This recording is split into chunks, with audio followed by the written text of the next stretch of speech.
అందరికీ నమస్కారం. నేను మీ ఆర్పీని. శ్రీ నారా చంద్రబాబు నాయుడు గారు 2024 జూన్ 12న చీఫ్ మినిస్టర్గా ప్రమాణ స్వీకారం చేశారు.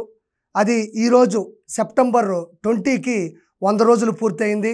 జగన్మోహన్ రెడ్డి రాష్ట్ర ఖజానాని దివాలా తీయించిన ఏమాత్రం వెనక్కి తగ్గకుండా ఒక అపర భగీరథుడిలా ఈ 100 రోజుల్లో 100కి పైగా సంక్షేమ అభివృద్ధి పథకాలను కూడా ముందుకు తీసుకురావడం జరిగింది.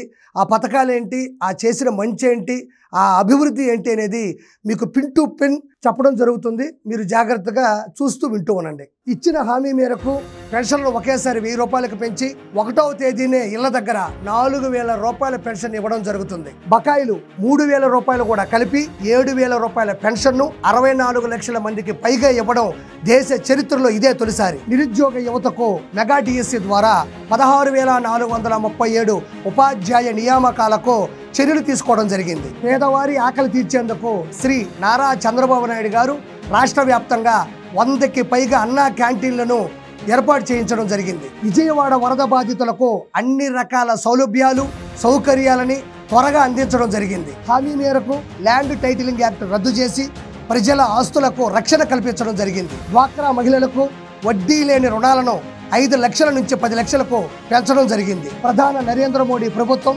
అమరావతికి 15,000 కోట్లు మంజూరు చేయడం జరిగింది. పోలవరం నిర్మాణానికి కేంద్రం నుంచి 12,500 కోట్ల రూపాయలు అనుమతి పొందడం జరిగింది. కర్నూలు జిల్లా ఓర్వకల్లు, కడప జిల్లా కొప్పర్తి పారిశ్రామిక పార్కులకు 25,000 కోట్ల పెట్టుబడులు, 75,000 మంది యువత ఉపాధికి కేంద్రం నుంచి ఆమోదం పొందడం జరిగింది. వాట్సాప్ సందేశానికి స్పందించిన మంత్రి నారా లోకేష్ గారు దివ్యాంగ విద్యార్థుల మార్కుల మెమోల్లో మార్పులు చేసి ప్రతిష్టాత్మకమైన IIT, IIIT, NITలలో ప్రవేశాలకు చొరవ చూపించడం జరిగింది. డిప్యూటీ సీఎం పవన్ కళ్యాణ్ గారి ఆధ్వర్యంలో ఆగస్టు 23న స్వర్ణ గ్రామ పంచాయతీ పేరిట రాష్ట్ర వ్యాప్తంగా 13,326 పంచాయతీల్లో ఒకే రోజు గ్రామ సభలు నిర్వహించడం జరిగింది. ఒకే రోజు సభలు నిర్వహించడం అతిపెద్ద గ్రామ పాలనగా గుర్తిస్తూ వరల్డ్ రికార్డు యూనియన్ తమ రికార్డుల్లో నమోదు చేయడం జరిగింది. ప్రజా దర్బార్, ప్రజా వేదికల ద్వారా చంద్రబాబు నాయుడు గారు, లోకేష్ గారు 50,000కు పైగా అర్జీలు స్వీకరించడం జరిగింది.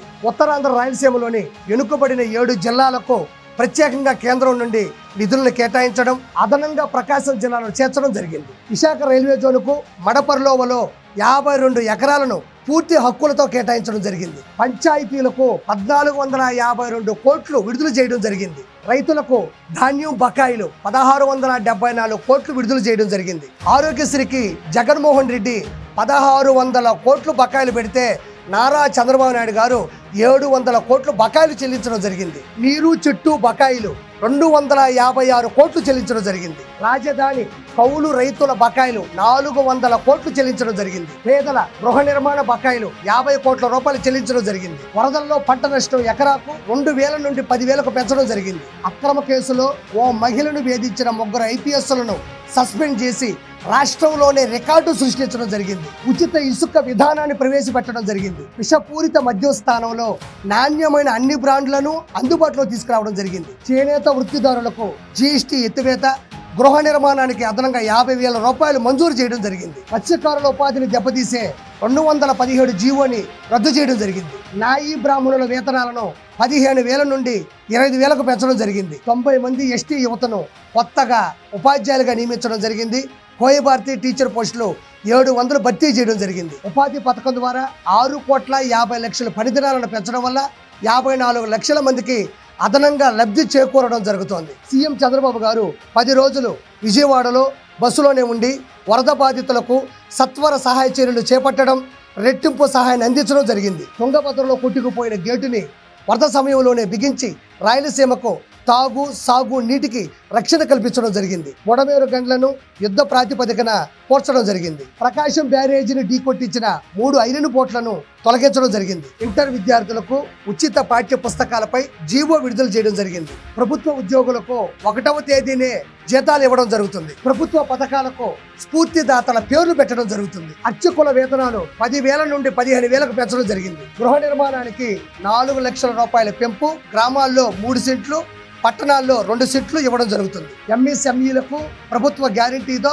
1000 కోట్ల రుణాలు ఇవ్వడం జరుగుతుంది. సౌదీ అరేబియా ఎడారిలో దుర్పరిస్థితిలో చిక్కుకున్న మామిడి దుర్గ, జుబేదా, జుబేర్ వీరేంద్రను నారా లోకేష్ గారు స్వదేశానికి రప్పించడం జరిగింది. అంతర్జాతీయ పవర్ లిఫ్టింగ్ క్రీడాకారిణి సాదియా అల్మాస్ కు 3 లక్షల రూపాయలు ఆర్థిక సాయం చేయడం జరిగింది. రాష్ట్రంలో భారీ విస్తరణ ద్వారా 15,000 ఉద్యోగాల కల్పనకు నారా లోకేష్ గారు హెచ్సిఎల్ను ఒప్పించడం జరిగింది. అంతర్జాతీయ షటిల్ బ్యాడ్మింటన్ క్రీడాకారుడు కేలావత్ చరణ్ నాయకుకి 3 లక్షల రూపాయలు ఆర్థిక సాయం అందించడం జరిగింది. మదనపల్లి డిగ్రీ కళాశాల బోధనేతర సిబ్బందికి 23 నెలలుగా బకాయి పడ్డ జీతాలని వెంటనే విడుదల చేయడం జరిగింది. 5,000 కోట్ల రూపాయల సాయంతో శ్రీశైలం, సూర్యలంక, రాజమహేంద్రవరం, సంగమేశ్వరంలలో పర్యాటక అభివృద్ధికి కేంద్రం ముందడుగు వేసింది. www.gov.ap.gov.in వెబ్సైట్ పునరుద్ధరణ. భోగాపురం ఎయిర్పోర్ట్ ని సీఎం, కేంద్ర మంత్రి సందర్శించడం జరిగింది. వరదల్లో చనిపోయిన వారి కుటుంబానికి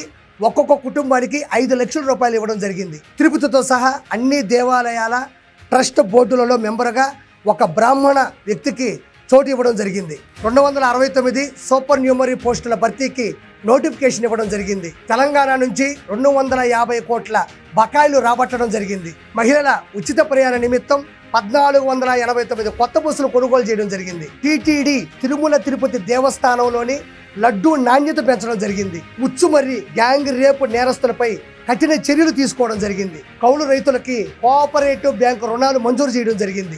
ఆరుతరకు ఆర్థిక సాయం అందించడం జరిగింది. విభజన సమస్యలపై ఏపీ, టీఎస్ ముఖ్యమంత్రుల భేటీ జరిగింది. ఇల్లు లేదని గోడు చెప్పుకున్న రాములు నాయకుకి ఇల్లు కేటాయించడం జరిగింది. రాజముద్రతో పట్టాదారు పాసు పుస్తకాలు ప్రవేశపెట్టడం జరిగింది. భూముల రీసర్వే నిలిపివేత చేయడం జరిగింది. గంజాయి, డ్రగ్స్ నిలిపివేతకు 5 మంత్రులతో ఒక కమిటీ ఏర్పాటు చేయడం జరిగింది. అమరావతి రింగు రోడ్డు, రైల్వే లైన్కు కేంద్రం ఆమోదించడం జరిగింది. రాజధాని రైతులకు కవులు 5 ఏళ్లు పొడిగించడం జరిగింది. సీఎం పర్యటనకు పరదాలు, ట్రాఫిక్ అంతరాయాలు, చెట్లను నరికివేతలు అస్సలు ఉండబోవని స్టేట్మెంట్ ఇవ్వడం జరిగింది. స్కాన్ చేస్తే భూమి సరిహద్దులు, లొకేషన్ వచ్చేలా QR కోడ్తో కూడిన పాసు పుస్తకాలు ఇవ్వడం జరిగింది. రాష్ట్రంలోని అన్ని రిజర్వాయర్లు జలకలతో ఉండేలా చేసింది. విశాఖ స్టీల్ ని కేంద్ర మంత్రి కుమారస్వామితో సందర్శింపజేసి విశాఖ స్టీల్ ని ప్రైవేటీకరణ చేయబోము అని హామీ ఇప్పించింది. పొల్యూషన్ కంట్రోల్ బోర్డు చైర్మన్ గా బీసీ ఉన్నతాధికారి పి కృష్ణని నియమించింది. యువగలం పాదయాత్రలో నారా లోకేష్ గారు ఇచ్చిన హామీ ప్రకారం బంగారుపాలెంలో డయాలసిస్ యూనిట్ ని ప్రారంభించడం జరిగింది.